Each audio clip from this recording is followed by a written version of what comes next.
नमस्कार दोस्तों, स्वागत है आप सभी का। दोस्तों, हमने पश्चिम मध्य रेलवे की लोकप्रिय गाड़ी रीवा इंदौर डॉक्टर अंबेडकर नगर गाड़ी में कई परिवर्तन देखे हैं। सबसे पहले यह गाड़ी रीवा से इंदौर के मध्य संचालित होती थी, लेकिन समय सारणी अजीब होने की वजह से इसको यात्रियों का रिस्पॉन्स नहीं मिल पाया था। बाद में पुनर्विचार करके इस गाड़ी का टाइम टेबल सुधारा गया और यह गाड़ी पश्चिम रेलवे के लिए कमाऊपूत साबित हुई और इसको डॉक्टर अंबेडकर नगर तक विस्तारित भी कर दिया गया। धीरे धीरे इस गाड़ी में स्लीपर कोचेस की संख्या जो पूर्व में ज़्यादा थी उसको कम करके एसी कोच बढ़ा दिए गए। वर्तमान जो संरचना है इस गाड़ी की 2 SLR के साथ साथ 4 जनरल और 12 स्लीपर इस गाड़ी में है। एक AC फर्स्ट सेकंड का कॉमन कोच है, एक AC सेकंड है, 4 AC थर्ड के कोच हैं। आने वाले समय में इस गाड़ी में 2 बड़े परिवर्तन किए जाने हैं, जिसमें से एक परिवर्तन इसकी समय सारणी में और बदलाव करने के बारे में है। साथ ही इस गाड़ी को प्रतिदिन चलाए जाने के बारे में प्रस्ताव IRTTC की बैठक में पश्चिम मध्य रेलवे के द्वारा दिया गया है। के बारे में विस्तृत जानकारी हमने आपको पूर्व में दी थी, आप डिस्क्रिप्शन में उस वीडियो का अवलोकन कर सकते हैं। वहीं दूसरा परिवर्तन इस गाड़ी के आधारभूत ढांचे की संरचना में परिवर्तन करने से है, जो कि ICF से LAG में बदलने के बारे में है। इसके लिए जानकारी निकलकर सामने आई है।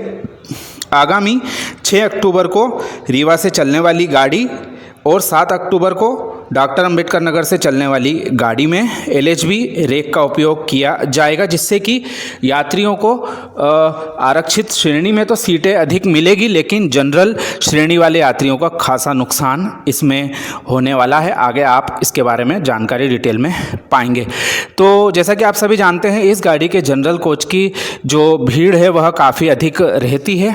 पूर्व में यह गाड़ी पूरी तरह से अनारक्षित थी, लेकिन बाद में समय सारणी में परिवर्तन करने के पश्चात में इस गाड़ी में 3-3 जनरल आगे पीछे दोनों तरफ थे और SLR के 2 कोच थे, यानी कि कुल मिला के 8 कोच इसमें जनरल के होते थे। लेकिन धीरे धीरे बदलते बदलते आज की तारीख में यह 4 जनरल कोच और 2 SLR यानी कि कुल मिला के 6 कोच इसमें मौजूद है। लेकिन LHB संरचना में जो बदलाव किया जाने वाला है उसमें इस गाड़ी में आने वाले समय में 11 sleeper, 4 third AC, 2 second AC, 1 first AC का कोच रहेगा। साथ ही जनरल के कोच की संख्या घट के केवल 2 रखी जा रही है।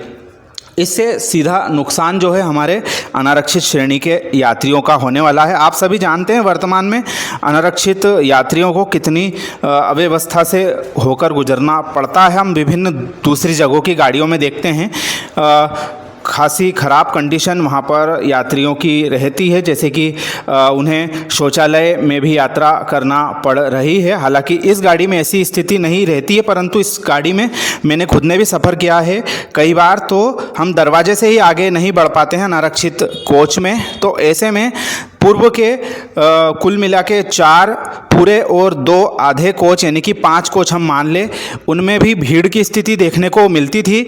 अब आने वाले समय में रेलवे 2 कोच दोनों तरफ एक एक कोच रखने वाला है। तो ऐसे में भीड़ का नियंत्रण कैसे हो पाएगा और क्या यह जो जनता है यह स्लीपर कोच में घुसकर अव्यवस्था फैलाएगी, जिसके लिए पूरी जवाबदारी रेलवे प्रशासन की ही रहेगी।